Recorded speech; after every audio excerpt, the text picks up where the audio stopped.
Budapest Hotel is a 2014 film directed by Wes Anderson, written by Anderson and a fancy chap named Hugo Guinness. Not his actual photo, though his actual full name is Hugo Arthur Rundell Guinness, which might be the most Britishy name of all time. Well, if not for the fact that his father's name was James Edward Alexander Rundell Guinness. Hugo is a writer, illustrator, and artist, mostly known for his illustrations that appear in the New York Times from time to time. The Times from time to time. There's a lot of tongue twisters in this episode. I don't want to repeat the McElroy situation again, okay? I'm sorry I said it wrong. I was tired. Those are really his only professional credits. He worked with Anderson a few times on other films, but this is the only one with a writing credit, and by that I mean this is Guinness's only film with a writing credit. Moving on, of importance to the writing of this film is what takes place at the end of it when, sort of out of nowhere, the film is dedicated to the works of Stefan Zweig, an Austria-Hungarian novelist and playwright. But this is a rabbit hole we're going to have to come back to at the end. He's going to come up in this piece, and it's never not going to be the strangest thing in the world, so let's all just ghost ride the whip and be cool about it. Yeah, tell me when to go. Tell me when to go. I've talked numerous times over numerous films about how certain movies have more layers than Pillsbury Grand's flaky layer biscuits. Don't do that. When I finally sat down to start piecing together the angle I wanted to attack this from, I quickly realized that I was staring down the barrel of a 247-minute PBS documentary about Wes Anderson's plump, subversive oeuvre. And before you say it, I'm just going to point to our channel average watch time being 5 minutes and 20 seconds and say, no, this show will not be getting any longer. I've heard your feedback, and this is me politely with a plum saying this show is absolutely not getting any longer than it already is.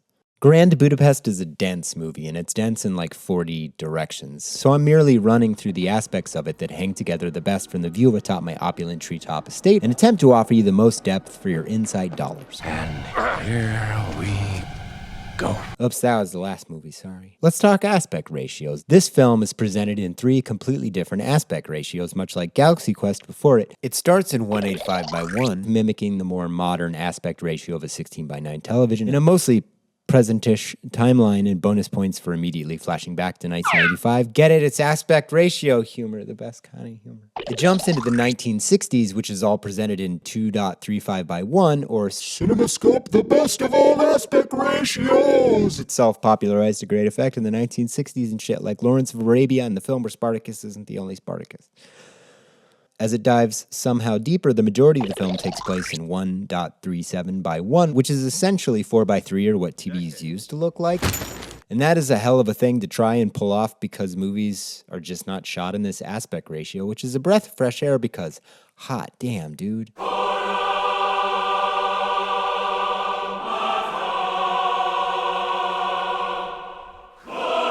And while we're on this subject, Budapest's director of photography was Robert D. Yeoman, who you probably know from literally every single Wes Anderson that wasn't stop-motion animated, and tons of Paul Feig movies like The Heat, Bridesmaids, Spy, and Ghostbusters, which I have absolutely no opinion on. He had every home run imaginable on Budapest. It's a staggering work. We're going to be talking about the photography in this decades from now. The camera almost never stops moving, and each scene is so perfectly constructed that you really only notice it when you force yourself to pay attention. This is a Wes Anderson movie where practically every shot is moving.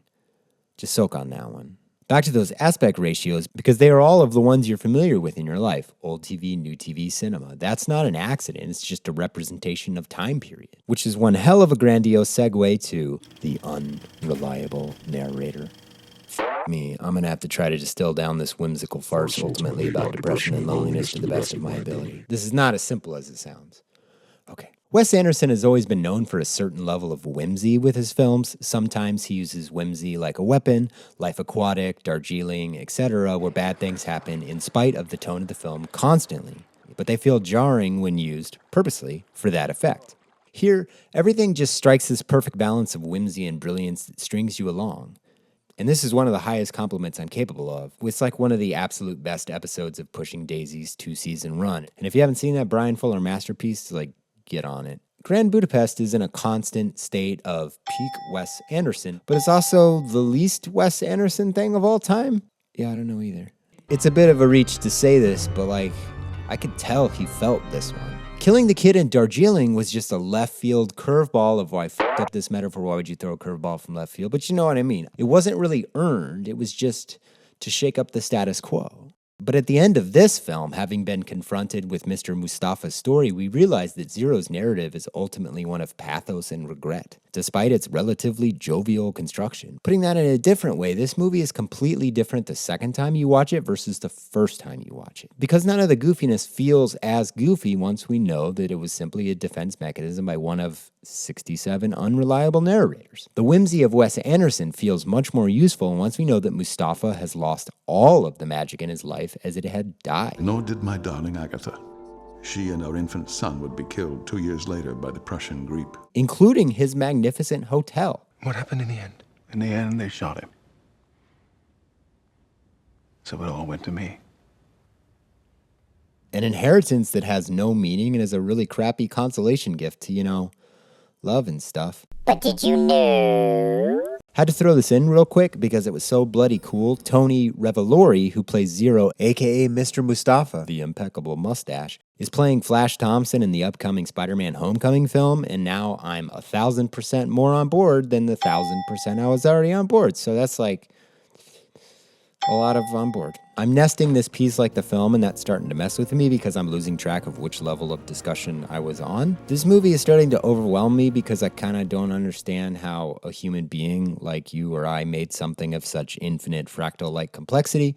Wes Anderson is an alien or something, and I have no choice but to nest myself down one deeper before continuing any of the 6 points I just addressed and move on. Because this is a film about a young man finding love as a lobby boy in a glorious landmark of a hotel as told by his older self to the younger version of a man who writes a book that is ultimately remembered by a punk girl who's way too late for punk, which is then relayed to the audience. I did it. I explained the layering device of the film in a succinct manner without losing any of its nuance or subtlety. Boom! Thank you, the Emmys, for the Emmy. No, for real, last year they nominated Epic Rap Battles on Honest Trailers for actual Emmys, and it was absolutely incredible that YouTube shows are finally getting the recognition they deserve. Those are awesome shows, but I'm just saying, an Emmy would really help grow the show into a larger audience, and also I'd look pretty sweet with an Emmy. Anyway, this is a film ultimately about pathos. Our love story ends in tragedy. The hotel eventually goes to shit disrepair and is ultimately demolished. Gustav dies, one of our narrators dies, actually most of our narrators die. The painting we spend the entire film chasing ends up sitting over Jason Schwartzman while he blows smoke over his head. Yeah, I bet you didn't realize that the movie resolves its ending in the 4th minute of the film. That's kind of how this movie's constructed. It hides in plain sight because it knows you won't see it.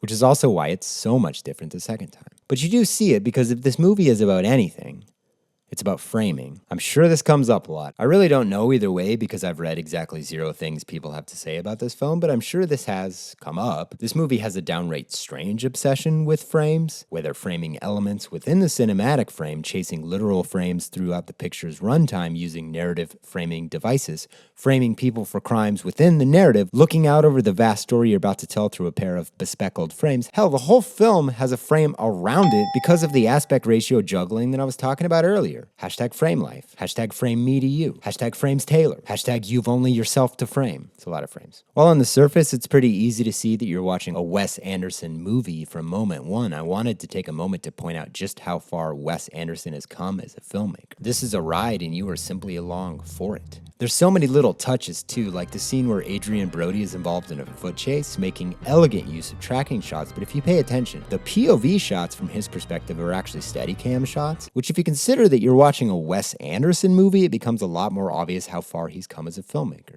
It's not the first use of handheld in one of his films, and minus some clear budgetary restrictions in Bottle Rocket, the first time I remember seeing it was in Darjeeling in that scene where the kid dies I was talking about earlier. Which as an Anderson fan was a big deal because he punctuated the gut punch of an emotional scene by violating his own style as a filmmaker. He spent 4 films being hyper-controlled only to bust out in a way that drew monumental attention to itself. And I think Grand Budapest is a celebration of everything he's learned along the way, and for the most part, doesn't really draw attention to itself in the same way. Except for every shot of the inside of the hotel, which is sort of powerless to not draw attention to themselves, because damn. But did you know?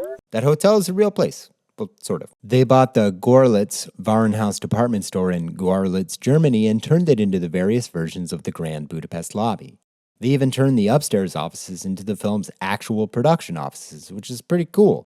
The staff and crew showed up to work every day in the lobby of the Grand Budapest Hotel, so I bet that was pretty good motivation. And now that I've drilled all this way down, I realize I could do this all day and night and watch time. But we have to move on from the limitless creativity of this film's physical construction, which involved a lot of amazing miniature work that I'm really not going to talk about, but just look it up, and talk about the actual story of the Grand Budapest Hotel. What's interesting is that the bulk of Budapest's story takes place directly in between World War I and World War II. You know, when the power vacuum created by the First War gave rise to the ever-expanding empires of the era like Japan, Russia, Germany. This is a film about a power vacuum creating a power struggle between expanding empires. Hey, wait! Only in this story, it didn't really matter which side won because everyone got f***ed or killed or both, including the hotel. And it had already begun its descent into shabbiness and eventual demolition. Assuredly, this film will have created some new nihilists out there in the world. Within moments of the very first instant we meet Zero, we learn. Family. Zero. And we get a quick and lasting glimpse into the loneliness that runs through every aspect of his life. He's trained by his hero Gustav H., who nakedly and subversively befriends and sleeps with old women in an effort to seduce them into adding Monsieur Gustav to their will, which is exactly what Tilda Swinton's Madame D does and sets off the events of our film. Also, Willem Dafoe punches him in the face. Swap bap! He's a young man who finds the love of his life and inherits his dream. The hotel he loves and calls home, only to lose all of it and an infant son, and live out his days as a recluse who only gets a sparkle in his eye when he realizes someone might want to hear his story, which is understandably and probably his only remaining source of joy, reliving those moments through the eyes of others. Because nothing lasts forever, especially not movies. Which brings us all the way back to where we started and the unreliable narrator. Ultimately, this entire story is so far removed from an actual reality that it is assuredly played up for effect, passing through so many hands and no doubt increasing in absurdity with each turn, which is kind of the perfect way to construct a Wes Anderson film because, for the first time, the palpable whimsy he injects into his stories has a rational reason for existing. It's Zero Mustafa's life as seen through the eyes of a number of different people. And if you and I and everyone we know and love and everything we own or have made, and even this show, someday, all of that will end.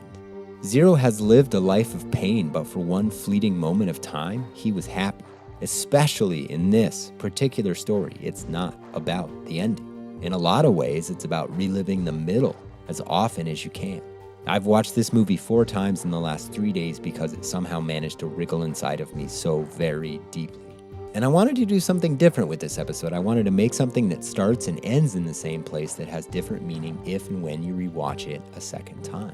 We are nothing if not for our memories, locked in a constant state of reliving our past and editing it to suit our needs as we tell our favorite stories from our lives, over and over again. And with each passing time we tell them, the stories become embellished, polished, and free of rough edges. But the emotions remain.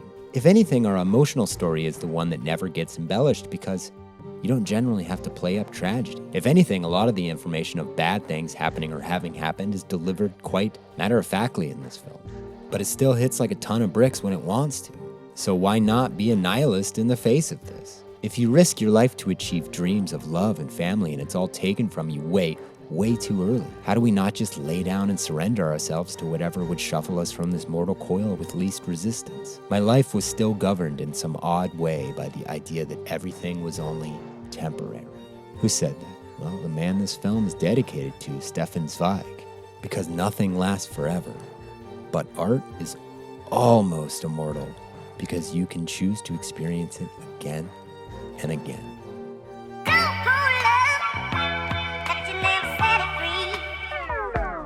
But we ain't really going out like that. 2016, you been a monster, and being that this is my last episode of the year, I thought it was only fitting to bring back arguably one of the most polarizing, dumbest decisions I ever made on my show. I used a One Direction song as juxtaposition against the story of an uncatchable serial killer because I thought that shit was hilarious.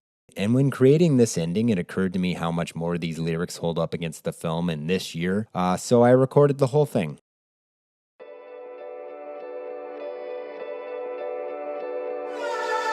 I might never be a knight in shining armor.